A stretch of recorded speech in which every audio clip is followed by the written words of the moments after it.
Doctor عادل نجم صاحب، اس پوری صورتحال میں آپ امریکہ میں بیٹھ کر اگر ہمیں بتائیں کہ وہاں پر جو لوکل پالیٹکس میں کیا پریزیڈنٹ ٹرمپ کے ان اقدامات کو پذیرائی مل رہی ہے، یا اس کے اوپر امریکی عوام کا ڈسکنیکٹ ہے، یا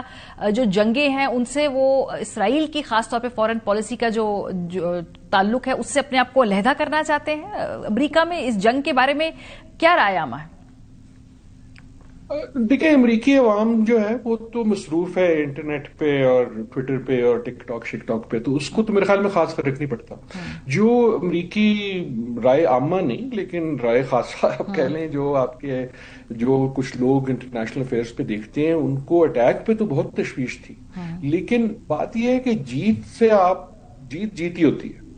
اور جو نعرہ ہوتا ہے وہ نعرہ ہی ہوتا ہے. ایران کا جو پبلک پرسونا ہے امریکہ میں خاص طور پہ، دنیا میں بالعموم،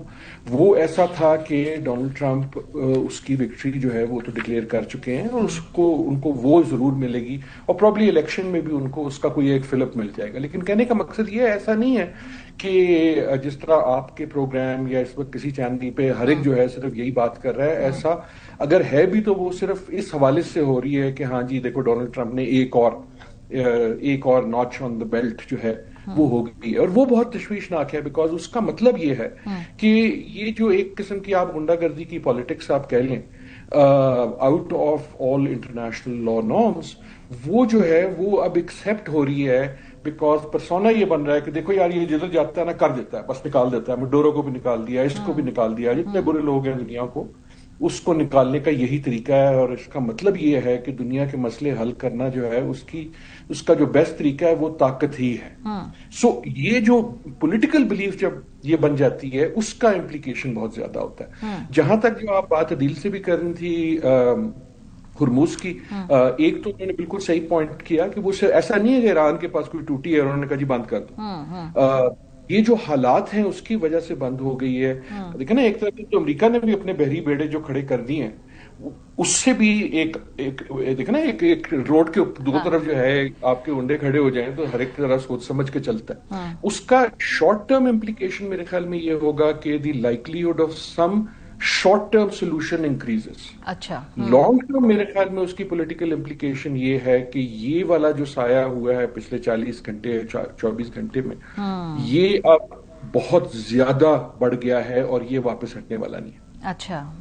پروفیسر صاحب یہ جو بات کرے ڈاکٹر عادل نجم صاحب، اس کا ایک اور بھی پرسپیکٹو ہے، اور وہ یہ ہے کہ جب ایران نے مڈل ایسٹ کے ممالک کے خاص طور پہ اکنامک انٹرسٹ کو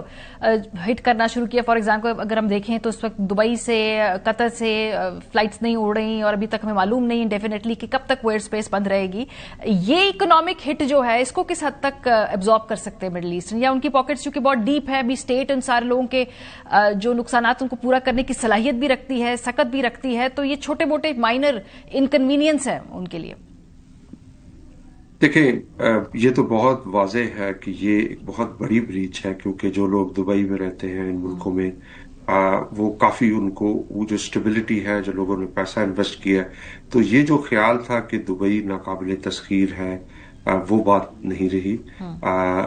اسی طریقے سے بحرین میں بہت میسو ہوا ہے، اور قطر جن کے ساتھ بہت اچھا تعلق ہے وہاں پہ بھی ملٹری بیسز پہ، تو یہ ایک بریچ تو ہوگی ہے اور اس کی ایک سمبولک ویلیو ہوتی ہے. لیکن اس کا کتنا اثر ہوگا یہ اس کا ڈپینڈ کرے گا کہ کتنی لمبی یہ جنگ کھنچتی ہے. اگر تو یہ جنگ تیزی سے ریزولوشن کی طرف جاتی ہے اور ایران میں ایک رجیم چینج آتی ہے اور ایسی رجیم آ جاتی ہے جو ویسٹ کے لیے قابل قبول ہوگی، اور اس میں پھر آپ دیکھیں گے کہ ان کے تعلقات ریجنل ملکوں کے ساتھ بھی بہتر ہونا شروع ہو جائیں گے اور وہ ایک آگے کا ایکویلیبریم بڑھے گا. تو اصل جو سوال ہے وہ یہ ہے کہ کتنی تیزی سے آپ آگے چلتے ہیں، کیونکہ دیکھیں آپ نے پچھلے 20-30 سالوں میں دیکھا ہے کہ جو اوپر لیڈر ہے، لیڈرشپ کو چینج کرنا مشکل ہوتا ہے، لیکن ریلیٹیولی جنگ کے لحاظ سے اور جو ٹیکنالوجی ہمارے پاس اس سے کافی آسان ہو گیا. آپ نے دیکھا کہ یعنی بغداد میں صدام صاحب کو نکالا گیا، اس کے بعد لیبیا میں ہوا، پھر سیریا میں وہ بھاگ گئے. تو لیڈرشپ چینج کرنے کے بعد کا جو عمل ہوتا ہے وہ زیادہ امپورٹنٹ ہوتا ہے، کیونکہ اس میں پتہ چلتا ہے کہ چیزیں سیٹل ڈاؤن ہوتی ہیں کہ نہیں. اگر یہ کنٹینیوڈ انسٹیبلٹی رہتی ہے تو یہ بہت بڑا سیٹ بیک ہوگا گلف کے لیے، کیونکہ وہ جو خیال تھا کہ گلف میں اور خاص طور پہ دبئی میں صرف یہ نہیں کہ ویسٹ سے بھی لوگ آتے ہیں، ہمارے یہاں کے لوگ بھی انویسٹ کرتے ہیں، افریقہ کا بھی پیسہ آ رہا ہے، تو اس کو ایک طرح کا سیف ہیون سمجھا جاتا ہے. وہ جو ایک سیف ہیون کا کانسیپٹ ہے اس پہ تو ضرور دراڑ پڑی ہے، لیکن باقی ڈپینڈ کرے گا کہ کتنا لمبی، کتنی طوالت ہے اس پوری جنگ میں.